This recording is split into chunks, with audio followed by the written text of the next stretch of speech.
Bonjour à tous, nous voyons aujourd'hui la lettre à l'église de Laodicée, la 7e des 7 lettres de l'Apocalypse. Elle est particulièrement importante, vous savez, la première et la dernière sont importantes ainsi que celle qui est au centre. Elles sont toutes importantes, elles ont toutes leur sens et leur valeur. Mais la première, vous voyez, c'était le premier amour.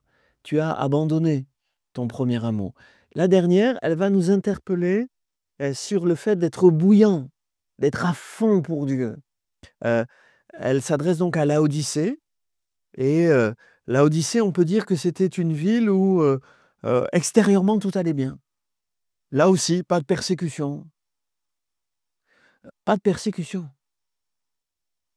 pas de pression sociale, si ce n'est que les gens sont suffisants.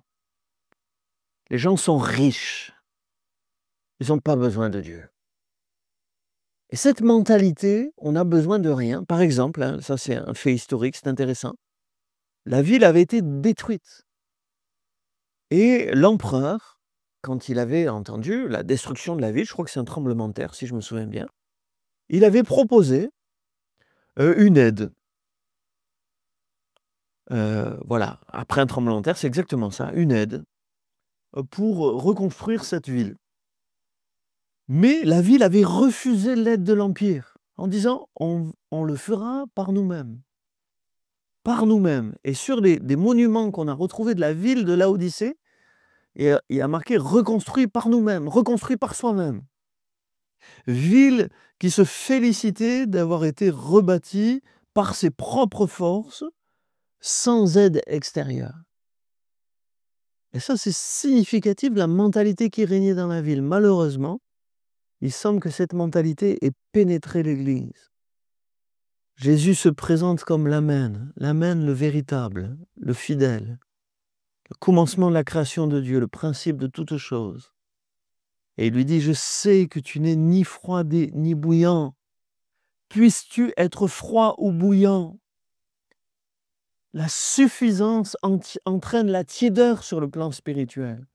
Et il dit, parce que tu es tiède, je te vomirai de ma bouche. Et ça renvoie là aussi une réalité. Cette ville de Laodicée, il n'y avait pas d'eau fraîche. Il y avait une eau qui venait de Hiérapolis, une ville voisine, par des conduits. Hein, donc il y avait les conduits, il y avait des grands architectes qui avaient réussi à faire venir de l'eau dans la ville, qui n'étaient pas approvisionnés en eau froide. Ils étaient assez riches, assez intelligents, ils maîtrisaient assez la technologie pour faire venir de l'eau dans la ville. Mais comme ça passait par des conduits et qu'on est quand même en Turquie, l'actuelle Turquie, il fait chaud, il fait très chaud, ce qui fait que l'eau qui sortait fraîche à Hiérapolis, elle arrivait tiède à Laodicée. Et Jésus sait ça. Et il parle à cette ville le langage que cette ville connaît. Et lui dit, voyez comme cette eau tiède, elle n'est pas bonne à boire, tout le monde le savait. C'était dans le quotidien de la ville qui était suffisante, il y avait quelque chose que tout le monde disait, mais on boit de l'eau tiède, on n'a pas d'eau fraîche, c'est dommage. Et on n'avait pas la clim et les frigidaires comme on a aujourd'hui. Et donc c'était source de souffrance. Et Jésus dit, mais le pire, c'est pas que tu n'aies pas d'eau fraîche. Le pire, c'est que c'est toi qui es tiède. Ça, c'est terrible. C'est toi qui es tiède. Puisses-tu être froid ou bouillant, c'est-à-dire que si tu étais froid, à la limite, je comprendrais, tu connais rien aux choses de Dieu, tu es froid parce que tu es étranger aux choses de Dieu. Mais tu connais les choses de Dieu et tu te maintiens dans la tiédeur? Tu as connu Jésus, le Fils de Dieu, mort pour tes péchés et tu n'es pas passionné de lui? Tu as la Bible, tu ne la lis pas? Tu as plein de réunions dans ton église, tu n'y viens pas? Tu pourrais être enseigné dans ton église, mais tu n'assistes pas aux enseignements de ton église, à l'étude biblique. Tu as l'occasion d'avoir des réunions de prière, des soirées louanges, mais tu n'y es pas.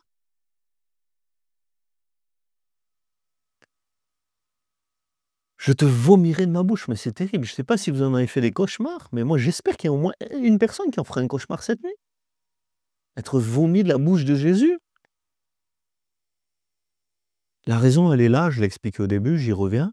Jésus dit, parce que tu dis, qu'est-ce que tu dis de toi? Tu dis, je suis riche, je me suis enrichi et je n'ai besoin de rien. et parce que tu ne sais pas que tu es malheureux, misérable, pauvre, aveugle et nu. Tu ne réalises pas ton besoin de Dieu. C'est ce qui fait que tu te contentes de ta petite vie médiocre. Parce que tu ne réalises pas que tu n'es pas riche, tu es pauvre. Tu as besoin du Seigneur. Et puis là, c'est très intéressant parce que Jésus dit, je te conseille d'acheter de moi de l'or éprouvé par le feu. Ah, une ville riche. En or, il s'y connaissait. Mais Jésus dit, c'est pas l'or de ce monde qui compte, c'est l'or que je donne moi. Je te conseille d'acheter de moi des vêtements blancs, afin que tu sois vêtu et que la honte de ta nudité ne paraisse pas. Et là aussi, la ville était connue pour ses vêtements. Mais il dit, viens, c'est pas ce que tu trouves au magasin qui compte, c'est les vêtements que je donne moi qui comptent. Et je te conseille d'acheter de moi un collier pour oindre tes yeux. Dans le monde entier, la ville de Laodicée était réputée pour ses écoles de médecine et ses écoles en particulier d'ophtalmologie, de soins des yeux. Ils étaient connus pour ça dans le monde entier. On a retrouvé des traités d'ophtalmologie les plus vieux, parmi les plus vieux de l'Antiquité, de l'histoire humaine, à Laodicée. Il y avait toute une réputation pour le soin des yeux. Il y avait des termes, on y venait, bon, voilà. On était soignés là, il y avait les meilleurs médecins pour soigner les yeux. Mais Jésus dit, c'est les yeux de ton cœur qui ont besoin d'être soignés, et c'est moi qui peux te donner du collier pour oindre tes yeux. Je reprends, je châtie tous ceux que j'aime, c'est-à-dire si je te parle comme ça, c'est parce que je t'aime avec cette parole extraordinaire. Et donc du zèle, et repens-toi, Apocalypse 3, 19. Et donc du zèle, et repens-toi. C'est-à-dire, tu es tiède, c'est le moment d'avoir du zèle, et tu vas commencer par la repentance. C'est le moment de te réveiller, ta repentance, ton réveil va commencer par la repentance. Tu es tiède jusqu'à maintenant, mais tu vas devenir bouillant, et ça va commencer parce que tu vas être bouillant pour te repentir. Tu vas avoir du zèle pour te repentir. Et il dit, je me tiens à la porte, je frappe. Si quelqu'un entend ma voix, ouvre la porte, je souperai avec lui. C'est-à-dire que spirituellement, pour être bouillant, il faut laisser rentrer Jésus. Il faut souper avec lui. Il faut un temps d'intimité, de tête à tête, de face à face avec lui. À celui qui vaincra, et je le ferai asseoir avec moi sur mon trône. Énorme la promesse.